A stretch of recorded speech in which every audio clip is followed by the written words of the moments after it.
Tyron Woodley has said that he wants to be known as the greatest welterweight of all time. He's got some work to do, but he certainly has his own chapter in that book already with 4 title defenses.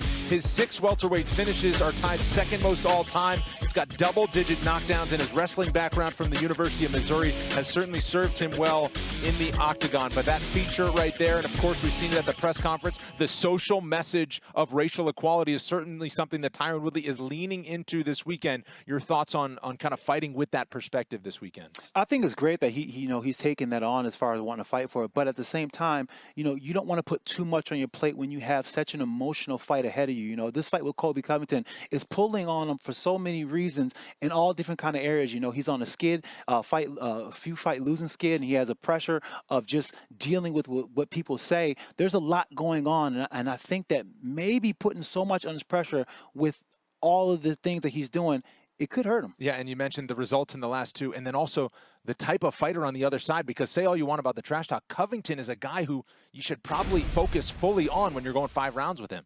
Absolutely. I mean, Covington is a guy who's going to bring you to that dark place. And when you go to that dark place, before you go there, you have to get ready. You have to mentally prepare yourself to just be able to go through hell and be able to take it. And when your mind is separated, when your mind is fragmented and not on that task, it can be a very hard night. Well, he figures to have everything he can handle against a sizable favorite in the form of Colby Covington, who has desperately wanted this fight.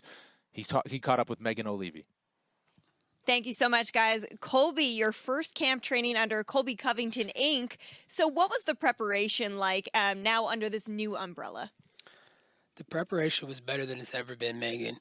I just feel so well prepared now that I have a team that's completely focused on just me. It's not about a team anymore. It's just, we know this is an individual business. This isn't a team sport. So to have the center and the focus just around me and my development as a fighter, I couldn't ask for anything more. And you're going to see the best Colby Covington 2.0 on Saturday night.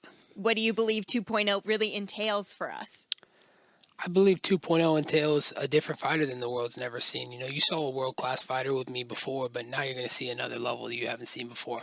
Because before I was playing, Megan. Now I'm serious. Wow, well, I can't wait to see what serious Colby is like then. You're known for your pace and your nonstop forward motion. In terms of this scheduled bout for 25 minutes, I mean, how do you feel like your pace can affect Tyron Woodley?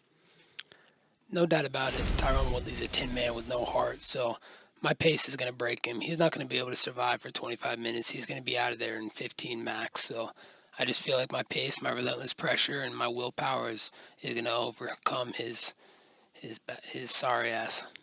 And what about the wrestling here? Oftentimes when we see 2 very talented wrestlers, as we do in you and Tyron, we sometimes don't get to see much grappling in the matchup. Are you expecting this one to hit the canvas? I'm expecting to knock him out first round, so I'm not expecting to hit the canvas and get my hands dirty. So, it's going to be, I'm telling you right now, I'm better than I've ever been, in all facets of martial arts. So you're going to see the best Colby Covington on Saturday night, only on ESPN. Well, we certainly look forward to it. Before I let you go, Colby, I mean, you mentioned the first round knockout, and certainly I know that you believe that that's how you will get it done. But in terms of Tyron Woodley, I know you're not overlooking his skill set. So what do you have to be cautious of when you step inside the octagon?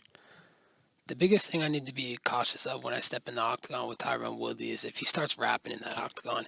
And let me just give you a piece of advice, Megan. If he starts doing that, just run away from the building. I'm sorry. If it happens to me, I'm going to be so close to him in the octagon, I'm not going to be able to get away from my eardrums to pop. So just a piece of advice, if he starts doing that whack-ass rapping, just run away from the building, Megan.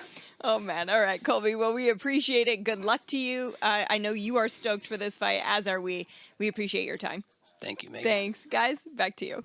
I saw an interview that says I do have to be cautious because he's coming with all he has, but he's back to his old self, right? The dig at the rap career, Tyron Woodley. Yeah. I mean, but here's the thing about it. This is the quietest that we ever seen Colby, and it has to do maybe with the camp that, he's training at MMA Masters to give him a lot more attention, and he feels like he's growing in the championship level or the championship areas where he wasn't before at ATT. By the numbers, he certainly mixes it up. He was a 2-time Pac-10 wrestling champion, All-American wrestler at Oregon State.